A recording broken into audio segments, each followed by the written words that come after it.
a sign in a window to an online ad, there are many different ways to find a tenant. Keep an open mind and consider using a variety of different approaches to promote the vacancy of a rental unit, but be cautious with advertisements and the screening and selection process. Before renting out a unit, it's necessary to screen prospective tenants to assess the risk associated with each applicant. It is essential for landlords to implement a screening process that allows for the collection and review of information about the applicant's ability to live up to their responsibilities and obligations as established under the Residential Tenancies Act and under the lease. A rental application is the first step in the tenant screening process. On a rental application, landlords may request information related to income, current employment, rental history, banking information, personal contact information, credit references, and guarantor information if required.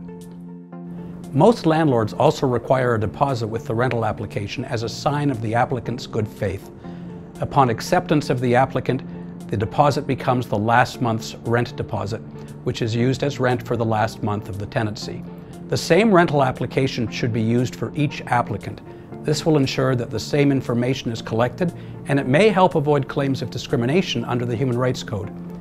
There are some important clauses to include in a rental application, such as, once approved, if the applicant fails to either sign a lease or refuses to move into the unit, the deposit can be applied as rent, provided that the unit has not been re-rented. The applicant must provide written consent for the landlord to use the information provided on the rental application to conduct credit checks and reference checks. And the applicant certifies that the information provided on the rental application is current and complete. It is extremely important that landlords not only collect information from prospective tenants, but also verify it before accepting the applicant as a tenant and providing access to the rental unit. The landlord can verify much of the information by double-checking names against government-issued ID, contacting the individuals listed on the rental application as employers, previous landlords and personal references, and by personally visiting the former landlord or employer. After collecting and reviewing all the information provided on the rental application, you must decide whether to accept or refuse the prospective tenant. Once an applicant has been accepted, it is recommended that the landlord and tenant sign a written tenancy agreement, a lease, to document the terms and conditions of the tenancy. Please watch the tenancy agreement video for more information.